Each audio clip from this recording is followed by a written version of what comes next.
Kasaragod Koodallur SGH ഹൈസ്കൂളിൽ അയോധ്യ പ്രതിഷ്ഠയോടനുബന്ധിച്ച ചട്ടവിരുദ്ധ അവധി നൽകി. വിദ്യാഭ്യാസ വകുപ്പിൽ നിന്ന് അനുമതി വാങ്ങാതെയാണ് പ്രധാന അധ്യാപകൻ പ്രാദേശിക അവധി പ്രഖ്യാപിച്ചത്. ഔദ്യോഗിക നിർദ്ദേശമില്ലാതെ അവധി നൽകിയ സംഭവത്തിൽ അന്വേഷിച്ച് റിപ്പോർട്ട് നൽകാൻ മന്ത്രി ശിവൻകുട്ടി പൊതുവിദ്യാഭ്യാസ ഡയറക്ടർക്ക് നിർദ്ദേശം നൽകി. അയോധ്യ പ്രതിഷ്ഠയുടെ പേരിലാണ് കുഡ്ലുവിലെ ശ്രീ ഗോപാലകൃഷ്ണ ഹൈസ്കൂളിന് തിങ്കളാഴ്ച പ്രാദേശിക അവധി പ്രഖ്യാപിച്ചത്. സാധാരണയായി പ്രാദേശികമായി ഉത്സവങ്ങളോ പ്രകൃതി ദുരന്തങ്ങളോ ഉണ്ടെങ്കിൽ സ്കൂളുകൾക്ക് പ്രാദേശിക അവധി പ്രഖ്യാപിക്കാറുണ്ട്. ഇതിനായി DOയിൽ നിന്ന് പ്രത്യേക അനുമതി വാങ്ങിക്കണം. അയോധ്യയിൽ പ്രതിഷ്ഠ നടക്കുന്നതിന് ഇവിടെ എന്തിനാണ് പ്രാദേശിക അവധി നൽകിയതെന്ന ചോദ്യമാണ് ഉയരുന്നത്.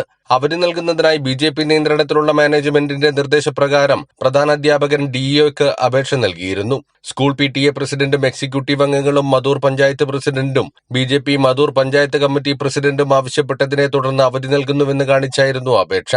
പകരം ഫെബ്രുവരി 3 ശനിയാഴ്ച പ്രവൃത്തി ദിനമായി അധ്യയന ദിനം ക്രമീകരിക്കുമെന്നായിരുന്നു അപേക്ഷയിൽ പറഞ്ഞിരുന്നത്. എന്നാൽ കഴിഞ്ഞ ദിവസം വൈകുന്നേരം നൽകിയ അപേക്ഷയിൽ അവധി അനുമതി നൽകിയിട്ടില്ലെന്ന് അധികൃതർ പറഞ്ഞു.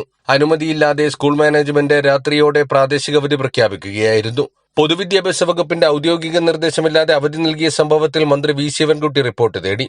24 മണിക്കൂറിനുള്ളിൽ അന്വേഷിച്ച് റിപ്പോർട്ട് സമർപ്പിക്കാനാണ് പൊതുവിദ്യാഭ്യാസ ഡയറക്ടർക്ക് നിർദ്ദേശം നൽകിയത്. കൈരളി ന്യൂസ്, കാസർഗോഡ്.